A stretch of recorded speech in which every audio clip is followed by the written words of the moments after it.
Hello LEGO fans, Bricks Unbound here with another Building Hogwarts update. And we have a little bit of interior detail to look at today, which will be pretty nice. So as you can probably tell, behind my sig fig there is the Devil's Snare challenge. So this is what I have been putting actually way more time in than I thought it was going to take to build. I do realize that the minifigures do not have the correct outfits on for this scene. I just had those three sitting directly beside me as I was putting it together, and they were at least the right characters, so I shoved them in so I could figure out some proportions and heights for things as I was building this. But it does have quite a bit of detail with rockwork and things, probably too much because down underneath it, it's so dark in there you can't really even see what's going on, but it's just a bunch of slopes and things, some other vines hanging down. I used just a bunch of the spiky vine pieces. I think all of them that I had free in my collection. I probably have some somewhere else, but it wasn't in my plant drawer of parts, so I didn't find them for this. And I have stuck those into the larger foliage pieces. You can kind of see a bit exposed back in the corner there. So I just stuck those vines in there, and they're setting in one of those black net pieces, like what you can shoot out of a bunch of cannons and things in some newer sets. And that actually gives a nice look, like it really is there to catch something, which is really what I was going for. I can't take credit for the design. Alice Finch used that for this very purpose in her excellent, fantastic, wonderful Hogwarts build that she did. I'm sure everyone has seen that. But so that's where I pretty much stole that from.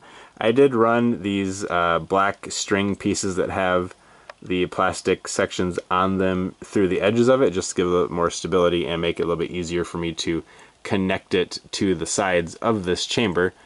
But I am pretty happy with how this turned out. There's poor Ron stuck in there. This wall is intentionally not complete right now because I need to figure out exactly what my next room over is going to look like. So I didn't want to build this wall all the way up to full height and then have to take it all apart to better incorporate what's going on in the next chamber over, which is of course going to be the Winged Keys room. So I've got keys, don't have wings, need to order some parts for them. So they're just currently sitting in a little, very quickly constructed box of key holding, I guess. Very simple broom display stand back there. Nothing in here is complete at all. I set some random columns in there, try to figure out exactly how I want to space things, but it's not... No work has been done here, basically. I do think I'm going to shorten this up to probably just be a 16 by 16 space, if I can manage that, because I need to fit the rest of the challenges going off further to the right here, which are not at all done. But we've got a decent amount of vertical space though, so I think if I, space out the brooms of our three characters enough, then it'll be fine, even with that narrow space, since it does have quite a bit of height on it. And moving over from there is where the chest scene is going to be. These door frames I have kind of spaced out to what I was originally thinking, but as I just said, this is going to be shortened up a little bit because I realized as I was starting this video that I forgot one of the well, I didn't forget it, but I pulled the door frame out and used it somewhere else, not even thinking about, oh, I'm using those to space things. But anyway, so next will be the chest scene, which is going to require quite a bit of space since it's a, giant chessboard that'll have a ton of pieces on it. It'll also go back further under everything here than either of these first two rooms did, just to have more space. I don't think I'll be able to fit the full-size chessboard just as it's in, or just as it came in the chessboard set from a couple of years ago now, but I do want to use a bunch of the builds and things and maybe make slight modifications to them. So that'll sit somewhere in this area. And then I had a door frame here before, it's the one I removed, but the next challenge after that is of course the mountain troll that's already been knocked out. So it'll just be a big old mountain troll laying on the ground there for them to walk around. That wasn't in the films, it was just in the books, but I wanted to include it because I was annoyed at how much stuff the films ended up leaving out. And then the next section after there can be another fairly small one, which is the potion riddle, potion challenge, I guess.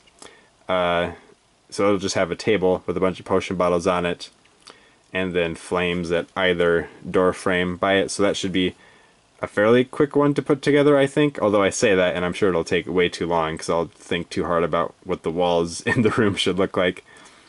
But I'll pretty much be able to make that up since it wasn't in the theatrical release version of the film. So we'll see what I come up with there. And then, of course, at the end will be the final confrontation at the Mirror of Erised, which this should be enough room to do that. They'll have a few steps. I need to figure out how I'm going to do that, actually, now that I say that, because steps need to come down a little bit. So I guess maybe I'll elevate the, maybe at the end of the troll room there'll be some steps going up, so then these last two will be elevated some, because they don't need a whole lot of height on them.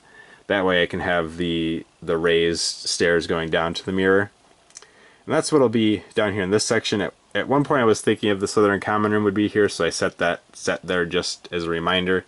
But now I think I'm actually going to put the Slytherin common room in the end of the rockwork that's under the Great Hall. I can make it so either it just hinges open or I just slide out a piece so you can look in at it.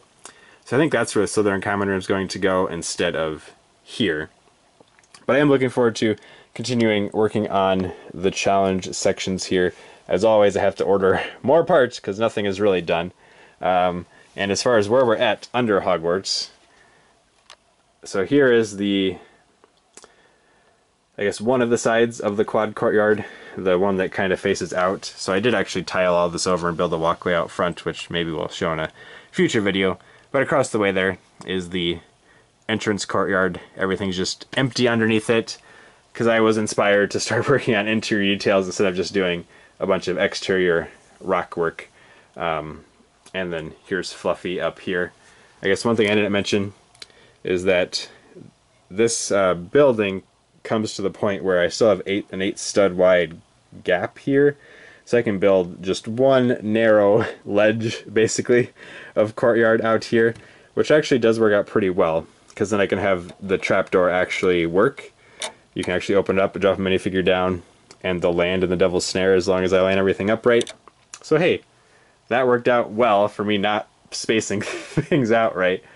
But let me know what you think of the progress I've made here and my plans for this area under the quad courtyard. And please keep coming back for more videos. Thank you for watching.